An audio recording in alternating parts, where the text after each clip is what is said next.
ओम शांति। 17 अप्रैल 2026 की प्रभात मुरली।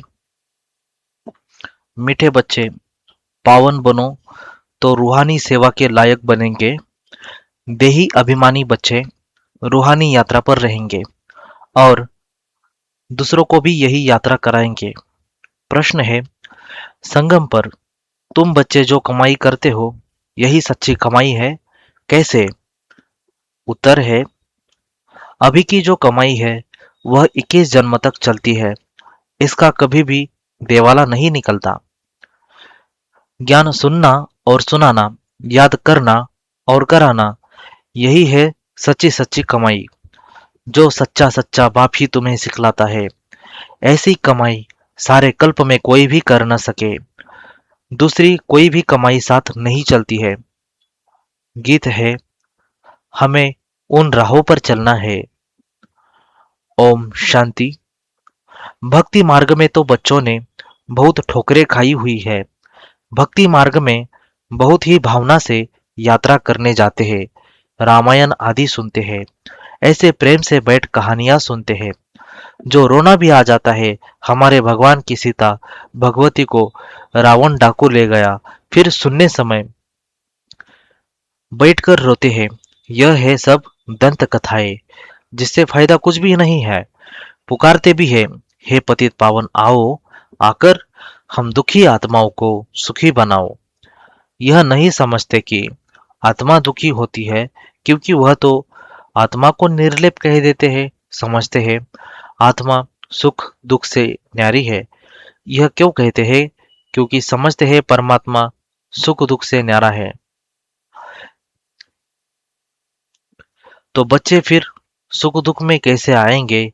इन सब बातों को अब बच्चों ने समझा है। इस ज्ञान मार्ग में भी कभी ग्रहचारी बैठती है, कभी कुछ होता है, कभी प्रफुल्लित रहते हैं, कभी मुरझाया हुआ चेहरा रहता है। यह होती है माया से लड़ाई। माया पर ही जीत पानी है।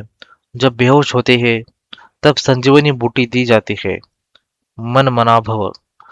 भक्ति मार्ग में चहचटा बहुत है। देवताओं की मूर्तियों को कितना श्रृंगारते हैं, सच्चे जेवर पहनाते हैं।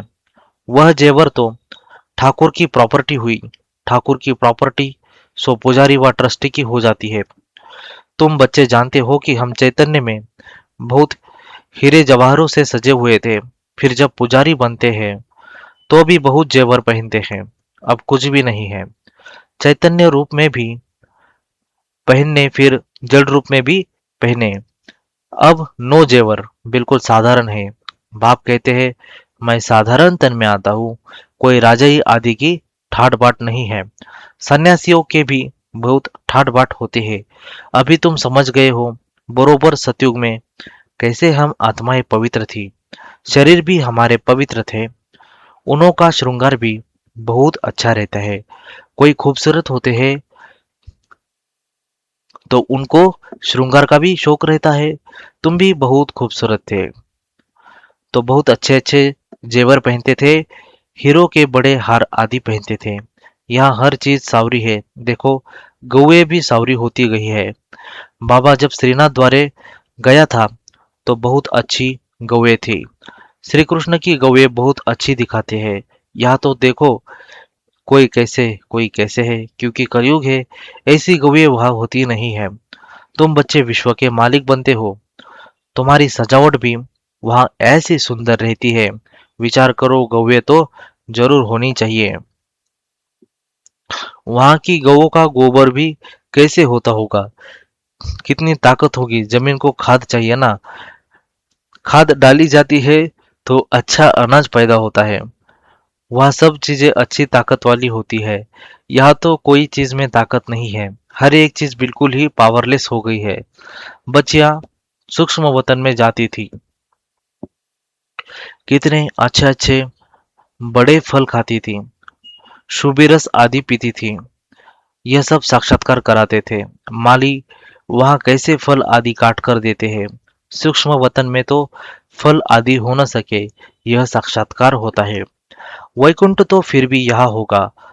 मनुष्य समझते हैं वैकुंठ कोई ऊपर में है। वैकुंठ न सूक्ष्म वतन में न मूल वतन में होता है। यही होता है।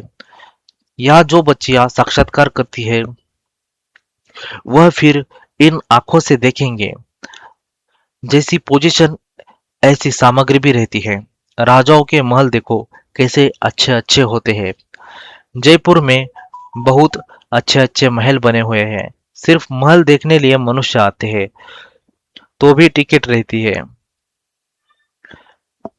सिर्फ मनुष्य महल देखने के लिए आते हैं तो भी टिकट रहती है।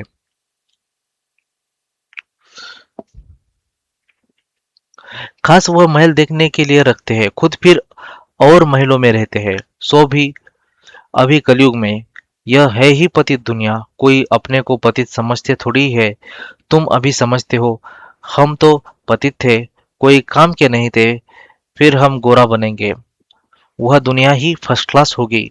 यह भले अमेरिका आदि में फर्स्ट क्लास महल है, परंतु वहां की भेंट में यह तो कुछ नहीं है, क्योंकि यह तो अल्पकाल का सुख देने वाला है। वहां तो फर्स्ट क्लास महल होते हैं, फर्स्ट क्लास गौए होती है, वहां ग्वाले भी होते हैं। श्री कृष्ण को ग्वाला कहते हैं ना। यहाँ जो गौए को संभालने वाले हैं वह कहते हैं हम गुजर यानी ग्वाले हैं। श्री कृष्ण की वंशावली है। वास्तव में श्री कृष्ण की वंशावली नहीं कहेंगे, श्री कृष्ण की राजधानी कहेंगे। किसके कहेंगे? श्री कृष्ण की राजधानी के कहेंगे। साहूकारों के पास गौएं होंगी तो गुजर संभालने वाले भी होंगे। यह गुजर नाम सतयुग का है। कल की बात है। कल हम आदि सनातन देवी देवता धर्म के थे, फिर पतित बने हैं तो अपने को हिंदू कहला देते हैं। पूछो तुम आदि सनातन देवी देवता धर्म के हो व हिंदू धर्म के हो? आजकल सब हिंदू लिख देते हैं। हिंदू धर्म किसने स्थापन किया? किसने स्थापन किया? देवी देवता धर्म किसने स्थापन किया? यह भी कोई नहीं जानते हैं। बाबा यह प्रश्न पूछते हैं, बताओ आदि सनातन देवी देवता धर्म किसने स्थापन किया? शिव बाबा ब्रह्मा द्वारा कर रहे हैं। राम व शिव बाबा की मत पर आदि सनातन देवी देवता धर्म स्थापन हुआ। फिर रावण राज्य होता है, विकारों में जाते हैं, भक्ति मार्ग शुरू होता है, तब हिंदू कहलाने लगते हैं। अभी अपने को कोई देवी देवता कह न सके, रावण ने विशेष बनाया है। बाप आकर वाइसलेस बनाते हैं, तुम ईश्वरीय मत से देवता बनते हो। बाप ही आकर तुम ब्राह्मणों को देवता बनाते हैं। सीढ़ी कैसे उतरते हैं यह तुम बच्चों की बुद्धि में नंबरवार बैठता है, तुम जानते हो। और सभी मनुष्य आसुरी मत पर चल रहे हैं और तुम ईश्वरीय मत पर चल रहे हो। रावण की मत से सीढ़ी उतरते आए हो। 84 जन्मों के बाद फिर पहला नंबर जन्म होगा। ईश्वरीय बुद्धि से तुम सारे सृष्टि के आदि मध्य अंत को जान जाते हो। यह तुम्हारा जीवन बहुत अमूल्य है, इनकी बहादुरी है। जबकि बाप आकर हमको इतना पावन बनाते हैं, हम रूहानी सेवा के लायक बनते हैं। वह है जिस्मानी सोशल वर्कर जो देह अभिमान में रहते हैं। तुम देही अभिमानी हो। देही अभिमानी मतलब आत्म अभिमानी। आत्माओं को रूहानी यात्रा पर ले जाते हो। बाप समझाते हैं तुम सतो प्रधान थे, अभी तमो प्रधान बने हो। सतो प्रधान को पावन, तमो प्रधान को पतित कहा जाता है। आत्मा में ही खाद पड़ी है, आत्मा को ही सतो प्रधान बनाना है। जितना याद में रहेंगे उतना पवित्र बनेंगे, नहीं तो कम पवित्र बनेंगे। पापों का बोझा सिर पर रह जाएगा। आत्माएं तो सभी पवित्र होती है, फिर हर एक का पार्ट अलग है, सबका एक जैसा पार्ट हो न सके। सबसे उच्च बाबा का पार्ट, फिर ब्रह्मा सरस्वती का कितना पार्ट है। जो स्थापना करता है वही पालना भी करता है, बड़ा पार्ट उनका है। पहले है शिव बाबा, फिर है ब्रह्मा सरस्वती जो पुनर्जन्म में आते हैं। शंकर तो सिर्फ सूक्ष्म रूप धारण करते हैं। ऐसे नहीं कि शंकर कोई शरीर का लोन लेते हैं। श्री कृष्ण को अपना शरीर है। यहाँ सिर्फ शिव बाबा शरीर का लोन लेते हैं। पतित शरीर पतित दुनिया में आकर सेवा करते हैं। मुक्ति जीवन मुक्ति में ले जाने की, वो सेवा करते हैं। पहले मुक्ति में जाना पड़े। नॉलेजफुल एक ही बाप पतित पावन है, उनको ही कहते हैं शिव बाबा। शंकर को बाबा कहते तो शोभता नहीं है। शिव बाबा अक्षर बहुत मीठा है। शिव के ऊपर कोई अक चढ़ाते हैं, कोई क्या चढ़ाते हैं, कोई दूध भी चढ़ाते हैं। बाप बच्चों को अनेक प्रकार की समझानी देते हैं। बच्चों के लिए समझाया जाता है सारा मदार योग पर है। योग से ही विकर्म विनाश होंगे। योग वाले को ज्ञान की धारणा भी अच्छी होगी। अपनी धारणा में चलते रहेंगे क्योंकि फिर सुनाना भी पड़ता है। यह है नई बात। भगवान ने जिन्हों को डायरेक्ट सुनाया उन्होंने ही सुना, फिर तो यह ज्ञान रहता ही नहीं। बाबा कहते हैं यह है नई बात। नई बात है, भगवान ने जिन्हों को डायरेक्ट सुनाया उन्होंने ही सुना, फिर तो यह ज्ञान रहता ही नहीं। अभी बाप तुमको जो सुनाते हैं वह अभी तुम सुनते हो। धारणा होती है, फिर तो प्रारब्ध का पार्ट बजाना होता है। ज्ञान सुनना सुनाना अभी होता है। सतयुग में यह पार्ट नहीं होगा। वहां तो है ही प्रारब्ध का पार्ट। मनुष्य बैरिस्टरी पढ़ते हैं, फिर बैरिस्टर बन कमाते हैं। यह कितनी बड़ी कमाई है। इनको दुनिया वाले नहीं जानते, तुम जानते हो। सच्चा बाबा हमको सच्ची कमाई करा रहे हैं। इनका कभी देवाला निकल न सके। अभी तुम सच की कमाई करते हो, वह फिर 21 जन्म साथ रहती है। वह कमाई साथ नहीं देती है। यह साथ देने वाली है तो ऐसी कमाई को साथ देना चाहिए। यह बातें तुम्हारे सिवाय और कोई की बुद्धि में नहीं है। तुम्हारे में भी घड़ी घड़ी कोई भूल जाते हैं। बाप और वर्षे को भूलना नहीं चाहिए। बस बात एक ही है, बाप को याद करो। जिस बाप से 21 जन्म का वर्षा मिलता है, 21 जन्म निरोगी काया रहती है, बुढ़ापे तक अकाली मृत्यु नहीं होती। बच्चों को कितनी खुशी होनी चाहिए। बाप की याद है मुख्य। इसमें ही माया विघ्न डालती है, तूफान लाती है। अनेक प्रकार के तूफान आते हैं। तुम कहेंगे बाप को याद करूं, परंतु कर नहीं सकेंगे। याद में ही बहुत फेल होते हैं। योग की बहुतों में कमी है। जितना हो सके योग में मजबूत होना चाहिए। बाकी बीज और झाड़ का ज्ञान कोई बड़ी बात नहीं है। बाप कहते हैं मुझे याद करो। मुझे याद करने से, मुझे जानने से तुम सब कुछ जान जाएंगे। याद में ही सब कुछ भरा हुआ है। स्वीट बाबा शिव बाबा को याद करना है। ऊंचते ऊंच भगवान है, श्रेष्ठ ते श्रेष्ठ वह है। ऊंचे से ऊंच वर्षा देते हैं 21 जन्म के लिए। सदा सुखी अमर बनाते हैं। तुम अमरपुरी का मालिक बनते हो। तो ऐसे बाप को बहुत याद करनी चाहिए। बाप को याद नहीं करेंगे तो और सब कुछ याद आ जाएगा।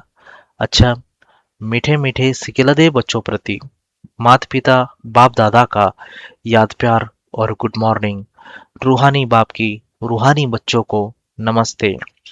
धारणा के लिए मुख्य सार है, यह ईश्वरीय जीवन बहुत बहुत अमूल्य है। इस जीवन में आत्मा और शरीर दोनों को पावन बनाना है। रूहानी यात्रा में रहकर दूसरों को यही यात्रा सिखानी है। जितना हो सके सच की कमाई में लग जाना है। निरोगी बनने के लिए याद में मजबूत होना है। वरदान है, शरीर को ईश्वरीय सेवा के लिए अमानत समझकर कार्य में लगाने वाले नष्टो मोहा भव। शरीर को ईश्वरीय सेवा के लिए अमानत समझकर कार्य में लगाने वाले नष्टो मोहा भव। जैसे कोई की अमानत होती है तो अमानत में अपनापन नहीं होता, ममता भी नहीं होती है। तो यह शरीर भी ईश्वरीय सेवा के लिए एक अमानत है। यह अमानत रूहानी बाप ने दी है तो जरूर रूहानी बाप की याद रहेगी। अमानत समझने से रूहानियत आएगी। अपने अपनेपन की ममता नहीं रहेगी। यही सहज उपाय है। निरंतर योगी नष्टो मोहा बनने का यही सहज उपाय है। तो अब रूहानियत की स्थिति को प्रत्यक्ष करो। स्लोगन है, वानप्रस्थ स्थिति में जाना है तो दृष्टि वृत्ति में भी पवित्रता को अंडरलाइन करो। वानप्रस्थ स्थिति में जाना है तो दृष्टि वृत्ति में भी पवित्रता को अंडरलाइन करो। ये अव्यक्त इशारे हैं। महान बनने के लिए मधुरता और नम्रता का गुण धारण करो।